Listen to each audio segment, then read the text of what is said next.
All right, this is from Amin. Let's go into our custom spread tool. And what we want to do here in the custom spread tool is take a look at Amin's position. Now, Amin says, I bought 1,000 shares of TQQQ. High price when it was at 76. Okay.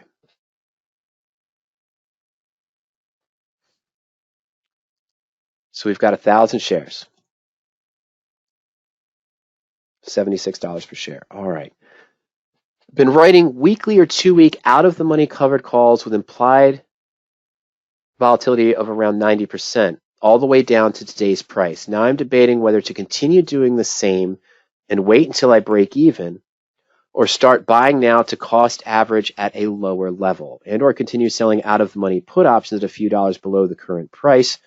What would you do? Okay, now I can't give direct advice. Let me throw up in October. I know your cost basis has been lowered somewhat. I mean, based because you've been selling this premium for so long. Let's just go ahead and sell the 23 call here. And as a weekly, then let's say we got, I don't know, 25 cents for it. Doesn't matter. Okay. So yeah, we're way underwater. This is a poor example because we know Amin has been able to lower the cost basis here on the position.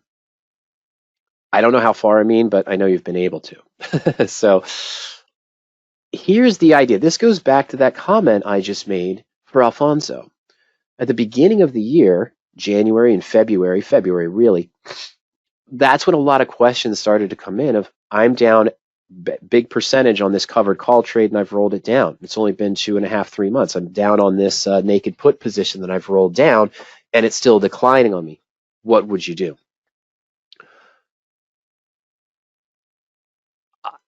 Let's take a look at TQQQ. One thing I can tell you is that Ernie's mentioned this to me, and when Ernie has mentioned this to me, that means it's fair game to discuss during the webinars.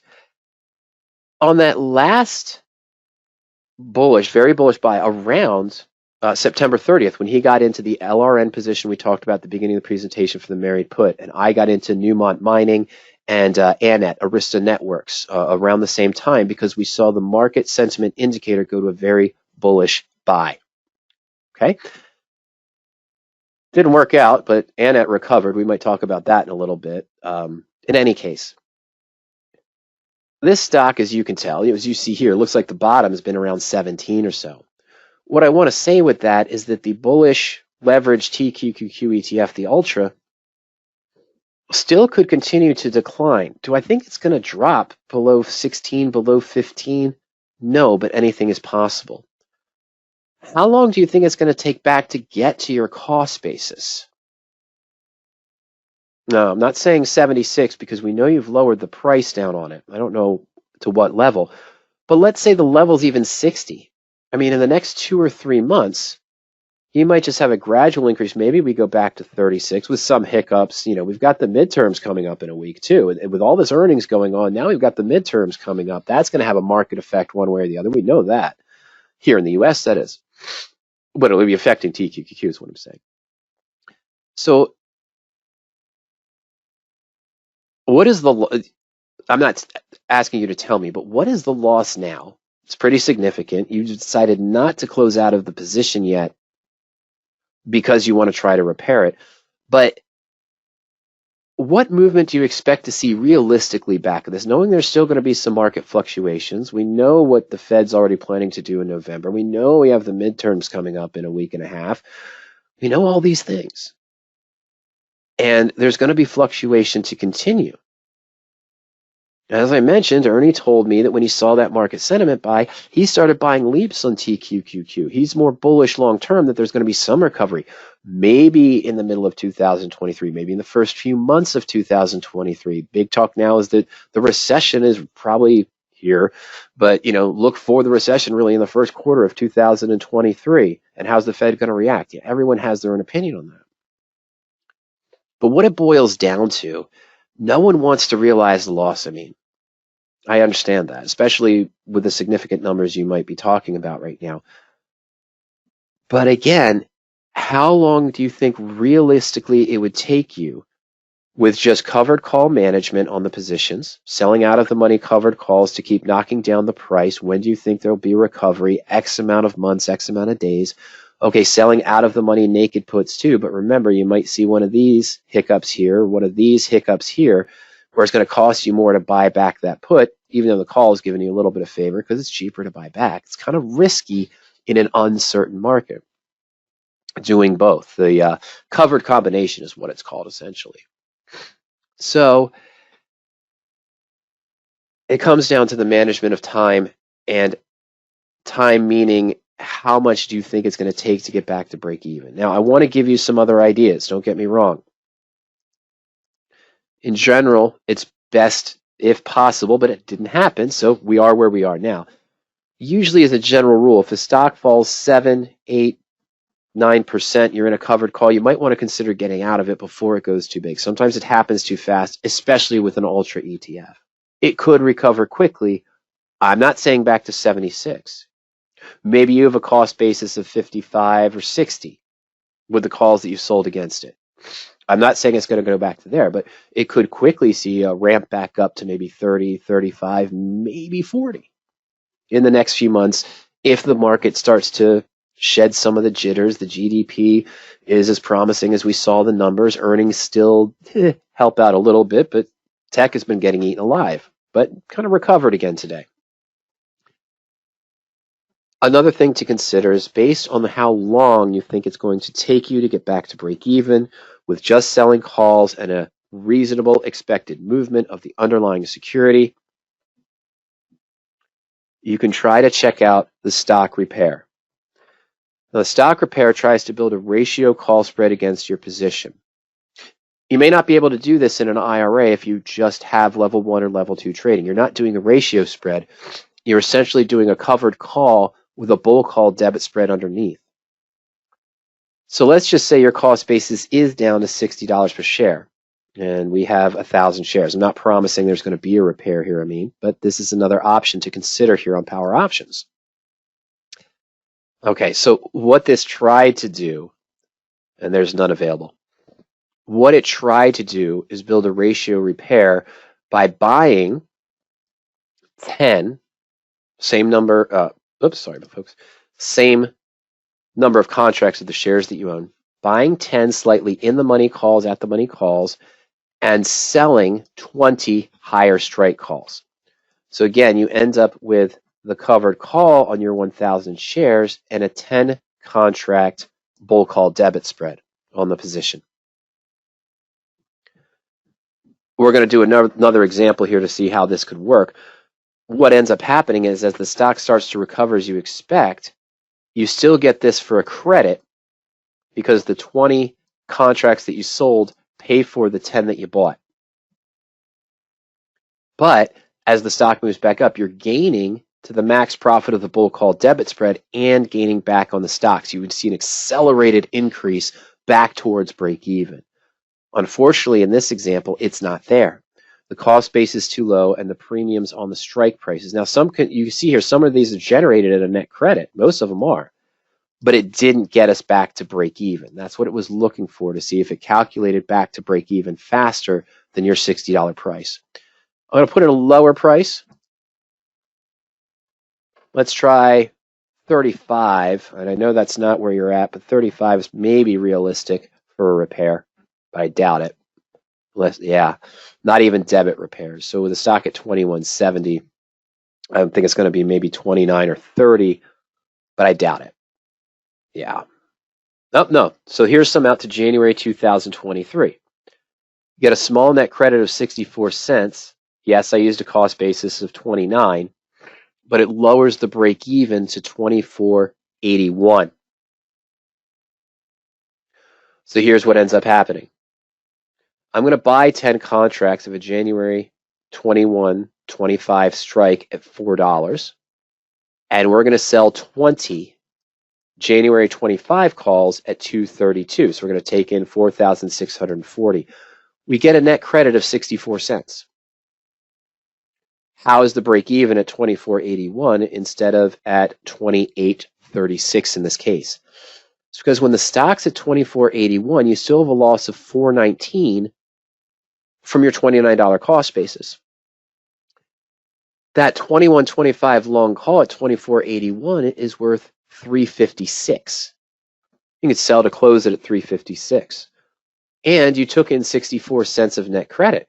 So the 64 cents plus the $3.56 long call value equals the $4.19 loss we have on the stock. We're at no gain or no loss, with the stock only being at $24.81 with our cost basis per share of $29. That's the stock repair, and that's how it can work. With your numbers, as we saw, I don't think you're gonna be able to see a stock repair, but it's another idea that can be used as opposed to continuing to average down and risking putting more money into a bad position, or risking continuing to sell the out of the money covered calls. It's not a risk, you're still generating income, but with the cost basis of where you are, I mean, there's the risk that TQQQ suddenly takes off from really good positive news in the market. We all hope for that. But again, now you might be in a position where you risk getting assigned at a loss. And then you have to manage that call and put more money in the position to roll it up so you're not getting assigned. But let's take a look at the profit and loss chart as I mentioned very quickly. If that repair did work. Now, sure, if it's up above both strike prices at 25, you're only at a gain of 1.4%. But remember, your cost basis was 29, so you're still looking pretty good. And here's that accelerated ramp up I mentioned of the profit.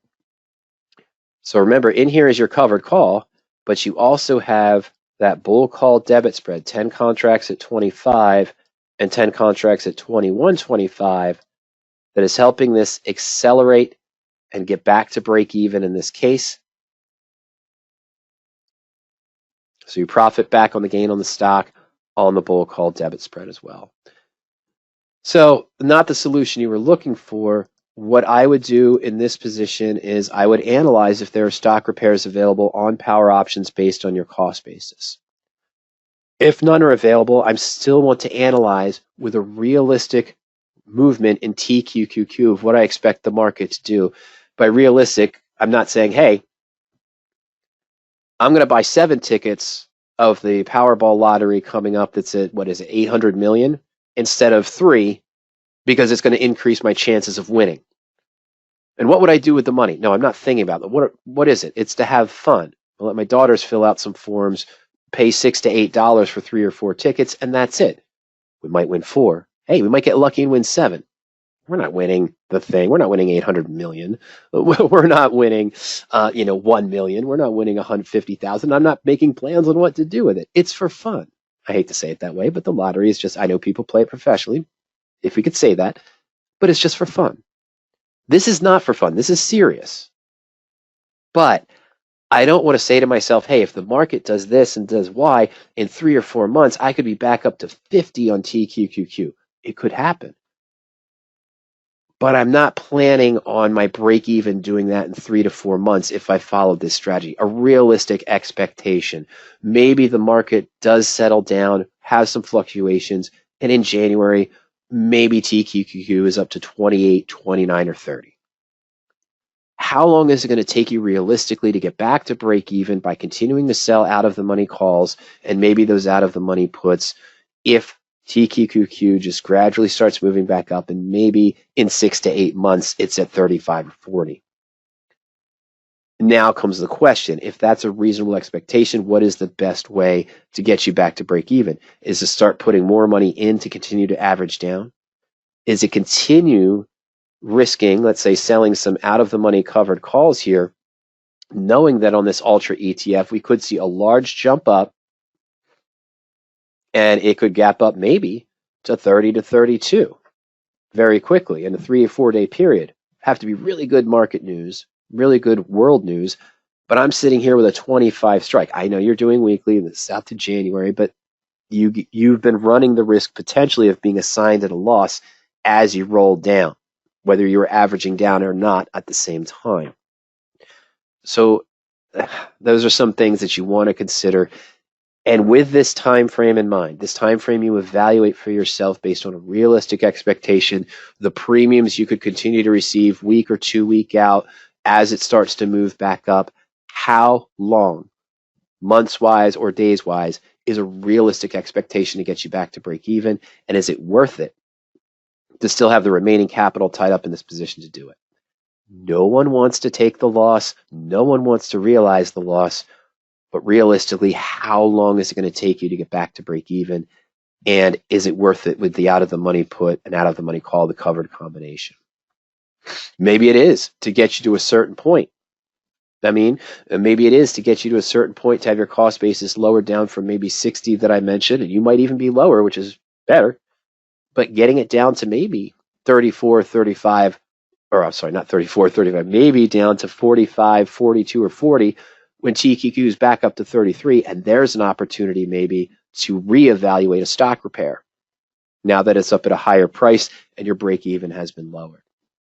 Some ideas to consider, but again, how long is it going to take? And right now in this still uncertain market, is it worth it to throw more money into this position? Yeah, you're going to lower your cost basis, but you could still see some more losses to the downside. Again, who knows? I don't think below 15 again. I don't think below 17 again, but it's possible. Every time we've tested a low, we've come off of it, and then we've seen it near that low again a month or two later. So that's what we have to take into consideration with the way the economy's going, with the way the tech earnings have been coming out. Did see some good ones with Apple, of course, but Meta was terrible, and Amazon was not good. There have been some other ones in there in the chip sector that did not have good earnings either. Now, all that being said, let me close this window. Let's go back here, and let's do the search. Actually, let's go to playlists here, and I want to go to the covered call playlist. There it is. So considering this a covered call, I mean, because this is what you've kind of been doing with it so far. And let's see. So you see some good ones here. Triggers for rolling a covered call. We're beyond that point. Criteria for the optimum time frame to roll a covered call. Beyond that point. Rolling a covered call that goes against you. And that's the one there. But another thing outside of the playlists you could take a look at is if I go back to just the videos view here. Don't take me. I didn't want to go there. I'm sorry. That's my view, of course. Apologize for that. Going into videos, do the search, and just do stock repair. And it's not just, I know we covered the stock repair tool, but I want to see if there's some good videos here. That one's a little bit too old. Strategy, here it is, 3 months ago. Strategy ideas to repair sunken stocks. Continued covered calls, stock repair, covered combination, married put. Marco had a few stocks that are down, and we went through some various ways. So this one here, look up sunken stocks on that search, Amin, and you'll see some more insight into the stock repair, but also continuing covered calls, looking at the covered combination, converting it now to a married put and trying to repair it that way. Married put's not a direct repair, but it at least stops some bleeding in uncertain times. And as you saw earlier in this presentation, once you're into it, even though it's very far down and you're buying a put that's very far down, you could use those various income methods to help you get back to break even. Okay?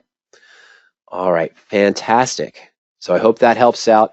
I hope the video, sunken stocks, just search for sunken stocks, strategy ideas to repair sunken stocks from 3 months ago, helps out with some more defined definition in this and structure discussion as well. Is just doing the out of the money covered calls and continuing it that way a bad idea? No, I think I even say in this video that, hey, let me take another example. I said I was going to do that. I was in NEM, and NEM has come back up from us. I was in Arista. I bought it at 120. A blessing of the Meta failure of earnings. There were 3 stocks, Arista, the one I'm in, but Arista I got in about 120. It fell down to about 106 at one point, and then it started to move back up gradually. It had a 10-point move yesterday, back up to about 118. I think it closed today at 119.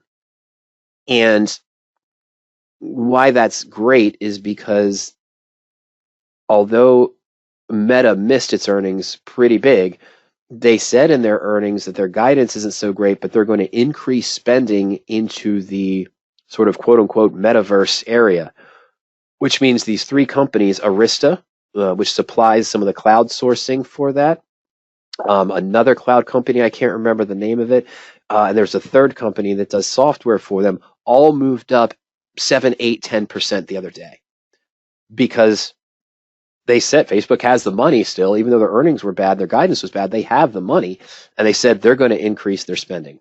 Long story short, let's put in a different price for Anet. Now that it's back up, let's say I actually got in at 128, it's trading at around 119. Let's keep the math simple with 100 shares. So this is good. I see good stock repairs to get me back. Oh, so it closed at 121. Yay. For me, sorry. It closed at 121 today. But you see break evens only needing to get back to 123, 122.70 and not 128. It wasn't this high recently, but let's say I bought it at 135. Okay, nothing, December, some out to March. Why am I going through this example? Let me put it up at 140. Even though the stock's now at 120, this isn't nearly as big a loss if you're looking at. There's a December repair here, not too bad. These are good repairs, but they're out to March. Sometimes when I run this, I don't see a credit repair, and I'd really prefer to do it a credit repair. Sometimes you see debit repairs. I'd really like to do it as a credit repair in these scenarios. But if the only repair I see is out to June, the first repair is out to June, or if it is out to January, let's say, and my loss is only $19, I bought at 140, it's at 121.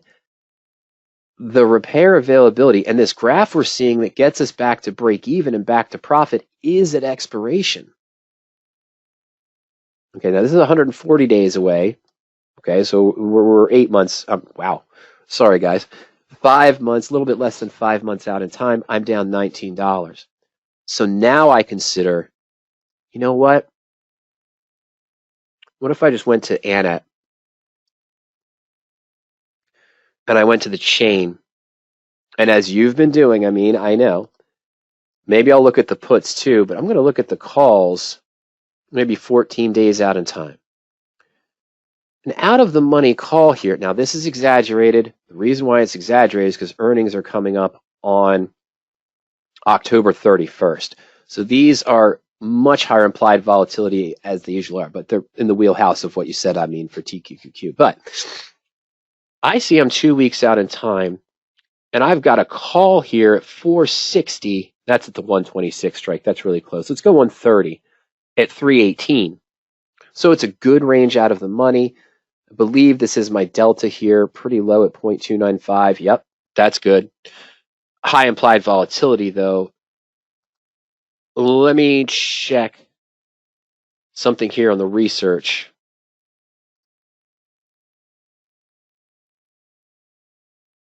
Okay, so I'm at 64% IV range. I want to expect it more around 4.4, 4.5 after this earnings event. It's been as high as 0.794. That's when the stock was tanking down to 106 from where it was around 120, 119. In any case, why is that important? Well, this was our November short-term 14-day out 130 call that we saw a good premium of $3 for that good low delta. I want to be out of the money so I don't risk getting assigned for the loss. I know this seems, someone made a comment about this in that site survey we have, that maybe you shouldn't go off on tangents too much and stay on topic. Well, this is part of the topic we're bouncing around. Why? Because we have stock repairs that are out 140 days.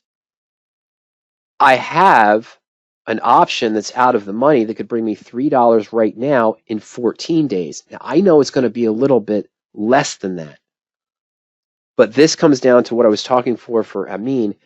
Is it worth it to do the stock repair if the only stock repair is out 140 days, 180 days, 8 months out in time, 9 months out in time, as opposed to if I just need to make up $19, if I can get $2 or $3 with a low 0.3 delta on the call, which is this one. I'm sorry, what was my cost basis I put in? I put in 140, right? Yeah, fantastic. And just sell this. But if I get $3 every 14 days, that's only going to take me 7 cycles to get the 19 points back.